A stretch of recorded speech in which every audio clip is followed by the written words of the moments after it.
Anthony, Cleveland, Ohio, you're concerned that the Libertarian Party,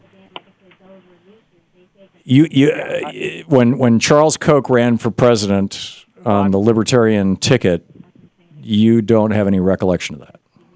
Well, I'm 43. I don't actually, but yeah. I think it was 1980. I guess the one point I want to make at this point is and we're going to have to agree to disagree by the end of the call because I doubt we're going to convince each other. But one thing you need to understand about libertarians is we are as distrusting of billionaires as you are. It's just the solution for how to rein them in, so to speak, is categorically different. Then why does the Reason Foundation, which publishes the principal libertarian magazine, get their money from billionaires? Why does the Cato Institute, the principal libertarian think tank, get their, it used to be called the Charles H. Koch Foundation, or David H. Koch, whatever it was. Why do they get their money from billionaires? Why is it the billionaires are funding virtually all of the major libertarian organizations? Some delusion that billionaires do not fund the Democratic Party? Are you under some delusion that billionaires did not fund the No, I do not think that the Koch brothers are funding the Democratic Party at all. I think that they're funding in part the Republican Party. Other billionaires. Pardon? Are you under some delusion that billionaires did not write Obamacare, that Big Pharma did not write Obamacare? Are you under that delusion? Okay, I can assure you that if you go to a Libertarian Party meeting, I guarantee you there's going to be no billionaires there, and I guarantee you the budget of our party, the Republican Party and the Democratic Party, waste more money on swizzle sticks than we have. We get no money from corporate funding because they want no part of the free market. Plain and simple. Sure. Yeah. You're probably right. It would be a great strategy if I was the Koch brothers, who have been funding libertarian causes since the 70s, probably before then. I mean, Daddy Fred, the John Birch Society was kind of the early. The exception that proves the rule. Yeah. Well, if I was them, I would say, okay, let's fund the think tanks, so we get the ideas out there. Let's fund the high-profile media spokespeople, and I can tell you I know that they're getting funded. They come on my program, and are paid to do very well. Thank you very much to do so, not by me.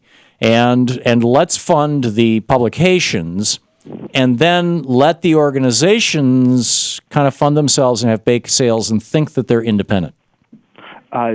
The Libertarian Party is independent of the institutions you mentioned. Why a certain billionaire may want to fund the Reason Foundation?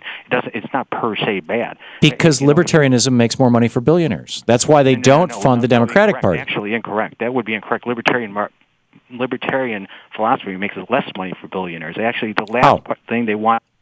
Sorry. How? Okay, I'll explain how. The last thing any billionaire wants is an unregulated free market that insists that they produce the best product at the cheapest possible price and gives them no exception. What they want is a government that they can buy off and then allow them to produce a substandard product and to create obstacles for new entries from competing with them. They want no part of the free market, which is why we never see a penny of corporate money. Okay, so I get it. You believe this stuff, Anthony. Let's walk through it, okay? Let's just step through it, and maybe you can convince me. I think you would be a fine defender of individual liberty. Great. Let's say that you and I and Shano, our associate producer, Jim Javinsky, our associate producer doing our video, that each one of us are in the business in a competing industry. Let's say that all four of us have little oil refineries, okay? Mm-hmm. And we're all competing to produce a better product. And there is no government regulation whatsoever. It's a wide open market. Correct. Well, there's regulation, but it's not government regulation. The free market will regulate. Right. The free market is regulating it. Okay. Yes. And so people are buying my gasoline or Shano's or David's or yours based on price, on quality, on convenience, on location. There you go. Okay. And I'm doing pretty well. And so I decide to buy Shano's company from him. Okay. Okay. And so now he's no longer competing with me, and just all that's left is you and Jim. And so then I buy out Jim's company, and now my company is 3 times bigger than your company. I can do 3 times as much advertising, I can ring fence you basically. I can make sure that this is, and if you're old enough, you remember back in the 60s and 70s, the growth strategy for Standard Oil was whenever, as I recall, it was Standard. It was one of the major oil companies. Whenever there is a gas station that's successful on a corner, you put one on the opposite corner, right? Okay.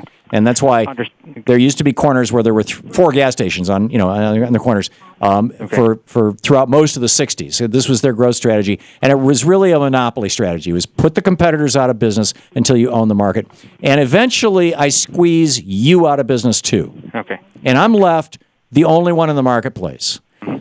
What keeps me now being the only person in the marketplace? I own all the oil wells. I own all the oil. I own all the refineries. What keeps me from jacking the price up or stinking up the air?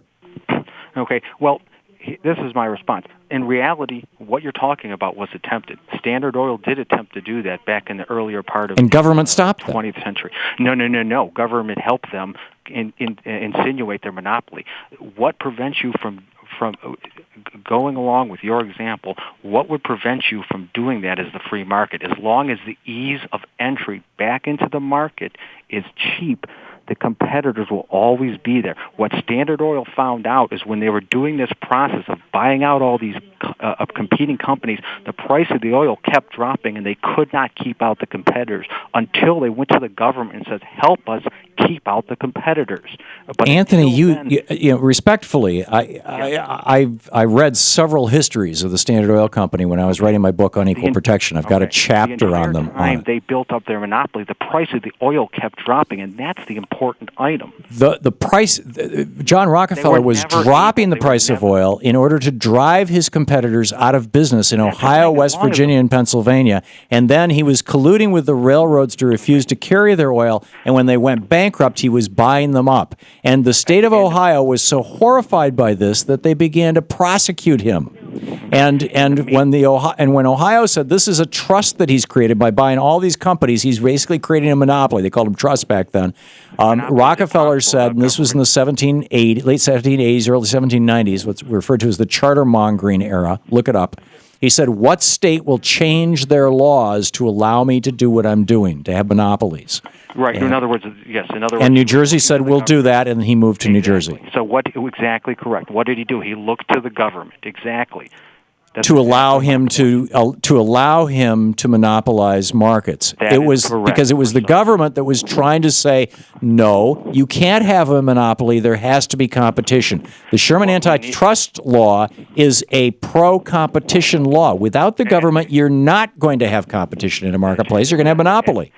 Absolutely not. The Sherman antitrust law is one of the worst offenders of free market regulation that's ever existed. The free market itself is, if you are someone like myself who is distrustful of corporations, the free market is a much more definitive and precise. How can you have a free market with no rules other than whoever has the most money makes the rules? It wouldn't operate like that. As I said, the key fact here is allow ease of. Well, give me an example, Anthony, of any time in any country in the history of the world where your free market has worked that I could look at. The United States of America is the best example of them all. Now, I understand it wasn't an anarcho-capitalist. Are you talking about the Gilded Age, the Rockefeller era? Well, of course, there was a great. I mean, that was the worst depression in the history of the United States. Was from 1780 to 1798. I mean, Christopher Freeland wrote a brilliant book that you'd probably find fascinating called Plutocrats. The Christopher Freeland, the former editor for Financial Times. Anthony, I don't think that's a good example. But keep looking. If you find something, give me a call. A period in time. I don't think that's ever been done because I don't think it can be done outside of pure barter economies. And even then you have to have some rules. I'll talk about it after the break. Anthony, thank you for the call.